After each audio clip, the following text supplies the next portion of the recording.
the Evergreen Media Network studios, brought to you by Evergreen Media, creating cohesive marketing campaigns. Evergreen Media in Vero Beach. Honestly, without Treasure Coast Community Health, I think we'd be a much poorer community in terms of our health. We're always striving to fill the gap for everyone in the community, rich or poor. Good afternoon. Welcome to Community Conversations. My name is Vicki Soule, and I am the CEO of Treasure Coast Community Health. Now, our organization has been providing primary care in this community for, believe it or not, 30 years. So we have developed some extraordinary collaborations and relationships with various agencies in this community, particularly in the nonprofit sector. And so I'm honored that they will come and tell you all about their various programs and the things that they do and why they do them. And so today I have John May here. John and his wife, Kenya. Yeah. I want to put a D in it, Kenya, are here from Feed the Lambs, which has been in existence in the southern part of this community for a while. John, how long has it been? It's been since I've been involved in it since 1997. Holy moly. The late J. Ralph Lundy just started a little camp in the neighborhood and was handed down to me. And when it was handed down to me, I got to observe a lot of other needs in the community. So I added programs to the little summer camp that he had. And I've been in it since 1997. Wow. And you? How long did it take him to recruit you? Probably not long, right? No, not long. I married into the program. And so from then I started running the program once I married into it. Very good. He's a persuasive fellow. So, John, when it started as a summer camp, it was primarily and still is for the children in the southern portion of the county? Or was it originally pulling from a greater distance? It was open to the whole entire Indian River County. Matter of fact, these many years we're pulling people outside of the county. But Mr. Lundy had started it for the kids right there by the soup kitchen that didn't have anything to do. Oh. And so he asked me to cook them breakfast, and they would do some activities, and then he asked me to fix them lunch, and we would have them out by the time the soup kitchen operation was supposed to start. So it was only for 4 hours, from 7:30 to 12. So I got involved, and then they didn't have a coordinator for the next year, which was 1997. And that's when I stepped in and thought that that's the only time I was going to do it. And I ended up staying in it for these many years because I saw the need. I also kept it the way that he opened it. He designed it to be free. So I never changed it. You know, I never tried to make any money off of it. I kept it where we didn't charge the kids. We would operate by donations and volunteers at that time. And you know how hard it is now to get volunteers, not because they don't want to volunteer, because a lot of them have to earn more money just to have a decent living. Right. So, and then the state has increased its requirements so that now you have to pay to be a volunteer by paying for your own background check, which seems really backwards. But and so what happened after the summer camp, I saw a need that the kids after school didn't have no one to help them with their homework because their parents at that time, and still do now, have to work 2 and 3 jobs to keep that roof over their heads. So I decided to start a after school program, 2 hours a day, 3 days a week. And that has increased now to almost 5 days a week. Wow. We're now housed out of the Oslo Middle School, who was gracious. The school system has supported us for many years, and we've been working out of the Oslo Middle School now for the last 8 years in the South County area, but it's still open. Wherever we're housed at, we're still open to the Indian River County youth. And do they then help them with bus transportation from one school to another? There's a couple days that they do because there's an after-school bus that picks kids up. Nothing special, but there's an after-school bus that the kids that need to catch it, we let them go before, like around 4:30. They're able to go get on that bus and go home. That is phenomenal. How many kids do you have this year? I won't talk about the beginning because I'm sure it's gone up and down depending on. Yes, it has. Go ahead. Yes, it has with the kids. Once the kids come in and with their grades, once it varies, once they feel that they have that A or B, they don't come anymore. And then if it goes back down, they come back to tutoring. So yes, it does go up and down with the tutoring. But at its top? At its top, we have 15 kids doing tutoring. But for our summer camp, it stays at a 50 or over for the summertime because the kids come from different places to have a summer camp. And Feed the Lambs does not charge for the summer camp. We just operate off of donations, volunteer hours, fundraisers, things like that to keep the program running. I'll bet that's been difficult. Yes. Well, to be honest with you, she said 50 plus, but she didn't tell you that this year we were going to take 50 and we end up signing up 80. Ooh. You know, because we don't know how to say no, but at some point in time we do.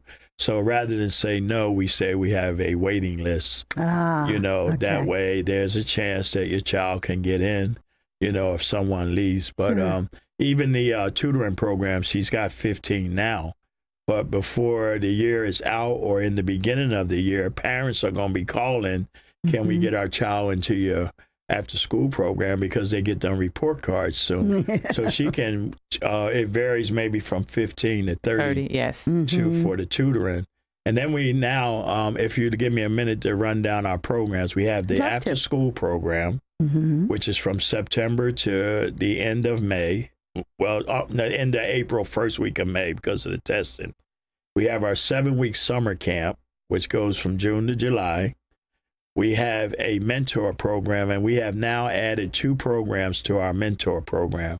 We have Boys Will Be Boys, Striving for Success, which is going to be all year long now, 2 Saturdays a month at the Oslo Middle School. And we have Girls Will Be Girls, Seeking a Pathway to Fulfillment. Very nice. And so far we have 10, 11, somewhere 10 else. as all together, 10, Yes. 5 boys, 5 girls. And that's just the beginning with school closing and people going, but that's going to increase. But we're going to try not to take no more than 15 to 20 on each side because we're doing them separate. We're not working them together. Boys are on one side, girls and because as you say, boys will be boys and girls will be girls. They are different. And putting them together, particularly in middle school, is challenging. Yes, we're going through from what did I say, 8 to 17. Okay. 8-year-olds to 17. And Kenya, which we didn't announce, is our program director. So she saw the need for our young boys to need a male role model in their lives because of the single family homes that we are supporting. And likewise, the same for the girls. They needed to know that they're more than people say they are. So we're in our second class and we did good. I'm happy. We feed them breakfast. We do some activities and, mentoring. We have speakers that come in and encourage them as well. So this is their Saturday activity. Saturday, 2 Saturdays out of a month from 9 to 11, no longer. And we try to mentor them in them 2 years, teaching them life skills, encouraging them, giving them spiritual guidance, because I don't know anybody that could do without that spiritual guidance. Spiritual guidance says that there's hope. You can't give up. There's hope. And teaching those to the children. I know our parents really work as hard as they can in this community, but they have a limited amount of time and energy as well. And if you're worried about putting food on the table or tennis shoes on growing feet, it's difficult to stretch yourself that far. Yes. So do you have volunteers that help you? Yes, we have volunteers. Matter of fact, we get some school students to volunteer, and we have a couple of adults that volunteer, and then we have our paid staff that, I always said that when you have paid staff, I don't have nothing to worry about. I don't never have to worry about, first of all, I separate my personal life from the business. I don't never have to worry about whether the program director, Kenya, is running it or not. I know that she's running it. I know that she's not only the director, but she becomes a mom and a mentor to these children. And if you could just be there and see how these children cling to her. You know, a child doesn't care how much you know till they know how much you care. And they know she cares, so they open up to her. They ask her for advice, and she lets them know, hey, don't think that I'm going to agree with everything you say. If you're wrong, you're wrong. And if you're right, you're right. And I'll tell you how to go about it. But she's been the mom of the program. And, you know, thanking all those that have been involved in the past. But for these last 10 years, Feed the Lambs has really blown up. I can see that. Yes. I mean, it was pretty little. You were working a full-time job of your own, which was not an office job. It was out and about and taking care of a lot of different people around our community through the Department of Health. And that's when I got to see more that the kids were in more need. Because when I started my job at the health department, I thought that would be the end of the program. But as I rode around doing what I was doing, I could see the kids didn't have nothing to do. So that's when I went to the late J. Ralph Lundy and said, hey, how would you like it if I incorporate this program? Because as time was going by, it was different from him. He could get a lot of volunteers, but as it was going along, you could see the decrease in volunteering. And that's when I was told, hey, you're going to have to apply for 501c3 if you want to get money. That's what I was told. So I had to do what I had to do. And I thank God for the donors. I thank God for all the people that support Feed the Lambs. So currently, you're taking care of 8 to 17, again, primarily in the southern part, but you must have some sort of alignment with Crossover Mission, since they have similar expectations of their kids. We collaborate with other agencies that are able to collaborate with us. And like I say, we're open to the whole entire Indian River County. And 8 to 17 is for the mentor program. But with the other programs, it's 6 through 13. So we cover the after school and the summer camp is 6 through 13. During the summer camp, the older kids, we use them as volunteer hours. We even hire a couple so that they can get on the job training and prepare them for a real big job out there. But here's what you got to do in order to get a job. Excellent. Excellent. Well, we're going to take a short break for a word from our sponsors, and we're going to come back and talk about some of the other things that are going on. Okay? Yes. Thank you.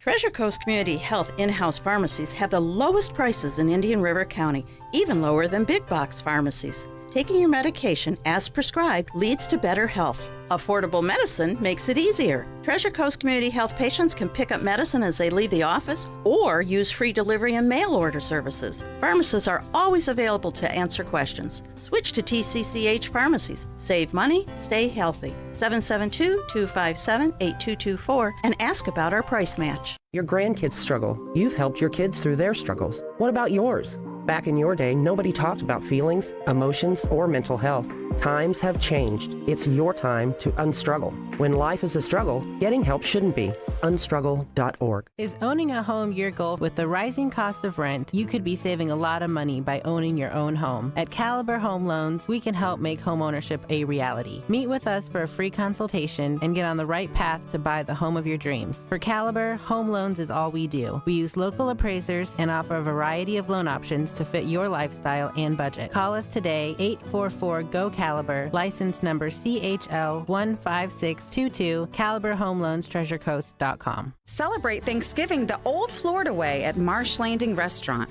Enjoy traditional dinners with all the trimmings. Make reservations now and let Marsh Landing do all the work. Marsh Landing in historic downtown Fellsmere. Online at marshlandingrestaurant.com. Vendors, come be a part of the Downtown Country Hoedown, a big old gathering of folks with a hankering for what you're selling. We've got space for you, vendors. We've got live music with Nashville recording artist Thomas Tillman, plus midway games, a mechanical bull, line dancing, beer, food contest, and prizes. All we're missing is you. Vendors, join us at the Downtown Country Hoedown Black Friday, November 24th at 6 p.m. in downtown Vero Beach. Contact egreenmedia.com.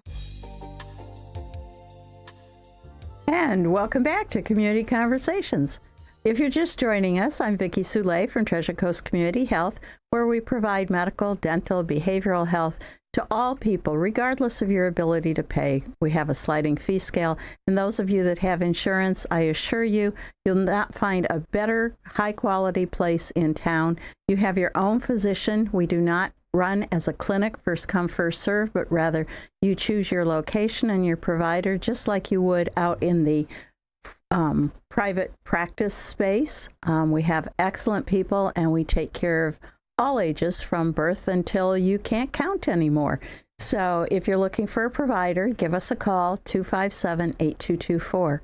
Today, I'm thrilled to have a partner in crime for many years, John May, not literally in crime, in the nonprofit world. John and I go back a few years when he was working at the Department of Health and Feed the Lambs, which is what we're talking about today. So, John, you gave us kind of a run through in terms of some of the programs, and you said that most of your programs during the school year, at least, are running through Gifford Middle School. No? Oslo Middle. Oslo. Oh, sorry. What was I thinking? Just because we have a center in Gifford. Yeah, sorry. That's all right. It's just automatic reflexes. So these are for kids that are 6 to 13. Where do you meet in the summertime for all of these kids? All our programs are held at the Oslo Middle School right now. Even during the summer? Yes, ma'am. They house our after-school program and our summer camp, 7-week summer camp, and our mentor program. So all our programs are there right now. Well, thank you, Dr. Moore, for making that possible. We know that things, again, in the liability section of running a school district vary from year to year, depending on what the state is doing or requiring. So thank you very much for supporting this program. Yes, I'd like to thank Principal Craig Kinsley and the past principals for continuing to have us out there. Yeah, it's not easy. Yes. They juggle a lot of things. But so do you with 80 kids during the summer. Of course, it is free, so you must be the hottest item on the block. Come around April when the word starts going around, we better sign up the kids. Yes, we get the flyers out, we get word of mouth, and we get advertising so that the kids can come to Feed the Lambs during the summertime because, like John said, a lot of parents have to pay to get their kids in summer camp. Mm-hmm. And with that, we take them in. And with our board members, it's hard to sometimes to say no. So we have to say we have a waiting list because that child wants to come in and have a great summer. Mm-hmm. And that summer consists of reading and math, breakfast and lunch, snack, and field trips. And so no summer slide, but everybody wants to be there because it's fun. I got it. And you feed them. Yes, kids roll on food. Yes, we do. But all of that takes a lot of cost factor for you and John. So how do I'm sure you get donations, but how do you make ends meet? We have a fundraiser. We have one that's coming up. Well, two that's coming up now. We have one in November the 18th, our breakfast at St. Augustus Episcopal Church. Okay. We also have a gospel concert coming up at the same church, St. Augustus Episcopal Church. Well, that's a wonderful supportive thing. Yes. So we get through our fundraisers and donations and local grants. So let's drill down a little bit. The breakfast, I love food too. So, so tell us more about the breakfast. Saturday, Sunday, what time? The breakfast is going to be on a Saturday. Okay. It's going to be from 8 to 11. And you look like John might be cooking. Is that a possibility, John? Well, with me and the other board members and Kenya, yes. Okay. We have to get there at 7 o'clock to have it ready when the doors open at 8. And it's pancakes, sausage, eggs. Some added a pot of grits to it, and some of them like grits and coffee juice and water. And they sit and they. I do want to say this: St. Augustine Episcopal Church has supported us for many years. We have been adopted by them. That's so awesome. They allow us to use their big room there that has the kitchen in it and everything. So they're located where? They're located at 475 43rd Avenue. Okay. So it'll be November the 18th from 8 to 11 at 475 43rd Avenue. And since it is a fundraiser, is it a Yes. flat fee or It's a la carte? $10 a breakfast, and you get all that for the price of $10. And also, she mentioned the gospel concert at the same place. Okay. The tickets are $25, and the gospel concert will be December the 2nd from 12 to 3. And we have some beautiful local singers for this gospel concert Oh, how nice. who has also been assisting us in the past, and they still are. So we have 2 great ones coming up, and we There's ask. some big names of gospel singers around this town now. Yes. We have Sister Kay Henry. We have Sister Tamika Williams. We have a group of young people called JC7 Gospel, and they are. They are those that I have mentioned, and those in the past have made our gospel concert a success. And I would guess that each one of those tickets in December pays for a fair amount of what happens then in the summer. Well, yes, it was, but now we're gearing it to our building fund. Ah. Which we have, and a lot of people cried about COVID, but I didn't.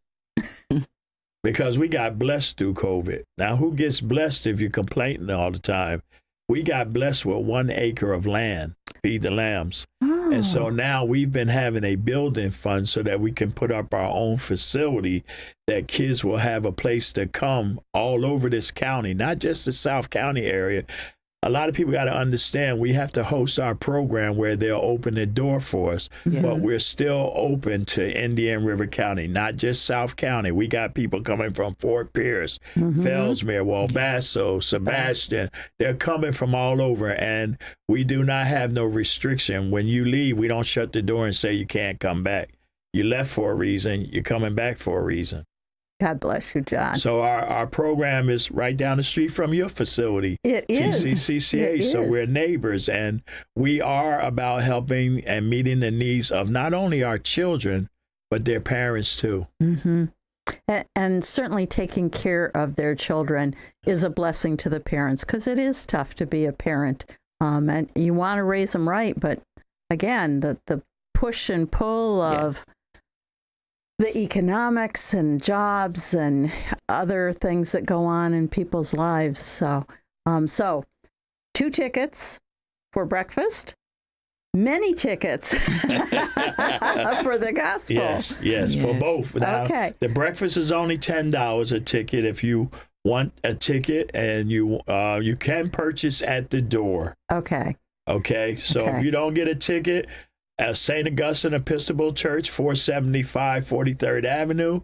Come there. You can buy your ticket at the door if you don't get it before. November 18th. November 18th Okay. for the breakfast, December 2nd for the gospel So concert. do you have a website or someplace where people? FeedTheLambsEP.com, FeedTheLambsEnrichmentProgram.com. Okay. And that's how they can buy tickets for the gospel? Well, they can go on there. Serious? I think it's a donation thing on there, but they'll see a phone number and an address up there that they can make a connection. All right. So we're very fortunate to have you in this community. And I hope that you all that are out in the listening audience, maybe this is the first time you've heard of Feed the Lambs, in that they're very frugal with their dollars. They have to be. And so there's not ads running in the newspaper, send your children to camp with us. As Kenya said, it's kind of a word of mouth deal, which certainly works very well in this small town. So again, I would encourage you. I will try to be there myself. And we're very glad that you're here and you're being so successful. So thank you. Thank you for having us. And volunteers, again, they can reach out and contact you through the webpage. Yes, reach out through the website, because we are seeking some tutorers right now to come out and help the kids. And they don't have to be PhDs. I mean, No. we're talking about first, second, third graders. And they got to have a love for kids. There you go. That's the truth. All right. Thank you so much for being here, both of you, today. I know this takes time away from what you're doing, but again, thank you for listening in to the very end. And we'll be here next week with another fine not-for-profit. So take care. Have a wonderful evening.